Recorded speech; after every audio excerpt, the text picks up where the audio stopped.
Hi, I'm Jasmine Ward and this is Ellen Ffoulkes, and we're in our final year of our Masters of Clinical Audiology at UWA. Our class consists of about 30 students, and we've spent the last year and a half learning from Helen and other great educators on the management of hearing loss. This includes, but is not limited to, the ins and outs of hearing devices, such as hearing aids and cochlear implants, balance testing, client counselling, the case management of children, and electrophysiology. We are very fortunate to have a very practical focused course where we spend half of every semester out in clinics in both metro and regional Western Australia gaining hands-on experience. We've seen a wide range of people, from infants and children in the Kimberley and the Pilbara to the elderly in clinics and hospitals throughout Perth. When I was applying for the course, I wondered how audiology is viewed by the deaf community. Are we liked or disliked? Are the deaf community and audiologists inherently imposed, or can we come together over a common goal? As the course progressed, I came to realise that that audiologists just want what is best for every client.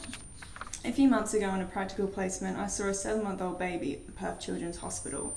She was born profoundly deaf as a result of maternal cytomegalovirus infection. She had been implanted in both ears with cochlear implants. She was born deaf but had hearing parents and lived in the regional area of Western Australia.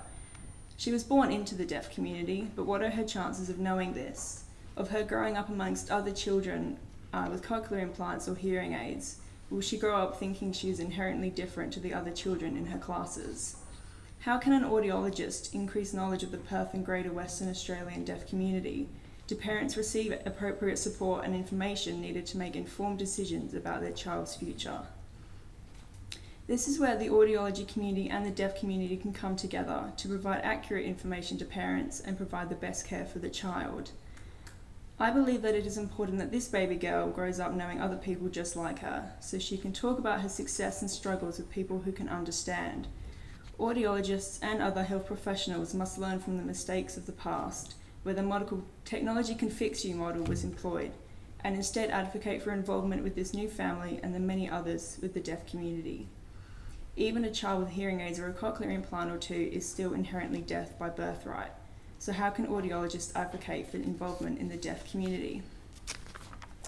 All the people in this room tonight, regardless of our relationship with the children and the community, are here because we want to promote the best care for all the children, and we all have their best interests at heart.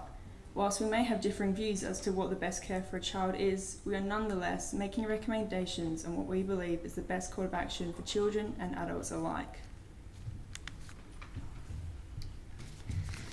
Prior to studying audiology, I had had no exposure to the deaf or hard of hearing community or hearing impairment on any level.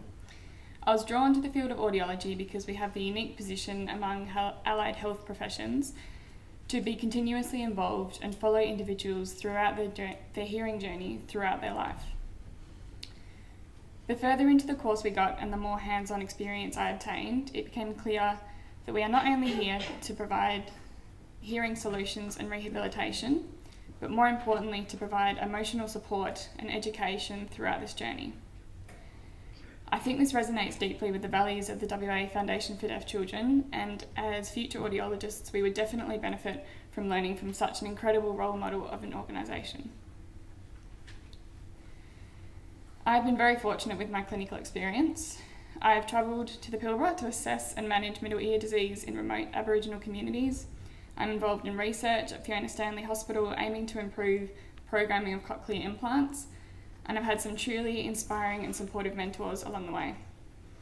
I feel that through these experiences I have a very broad understanding and appreciation of the role of an audiologist to advocate for those in our care and for those in our community. I have witnessed my supervisors take it upon themselves to contact schools, medical professionals, family members and funding programs in order to advocate for and provide the best possible care for a particular individual. I believe the key elements to advocacy are knowledge and communication. So in regards to knowledge, we require an understanding of the services, support programs, education programs, and technology available to make helpful recommendations, suggestions, and referrals. For us, we would love more education about deaf culture and to hear from different perspectives from that which we have developed through studying audiology. In regards to communication, the sayings are true. It takes a village to raise a child. This requires communication between all bodies who care for this child in order to be able to collectively discuss and promote the best thing for them. We heard about this evening tonight from a talk given by Janelle to our class recently, telling us about the organisation. We also heard from a hearing parent of a deaf child, and she spoke of her family's hearing journey and her perspectives and experiences of the deaf community. This new perspective was really valuable to us and provided insight on how to appropriately communicate to parents over the course of a child's hearing journey. Going forward, I think as students we could definitely benefit from more experiences like this. Evenings like this are also a great way for us to broaden our knowledge, hear the views and perspectives of the deaf community within wider Australia, and to meet people which we have not had the privilege of meeting otherwise. We very much appreciate the opportunity to be here tonight, so thank you.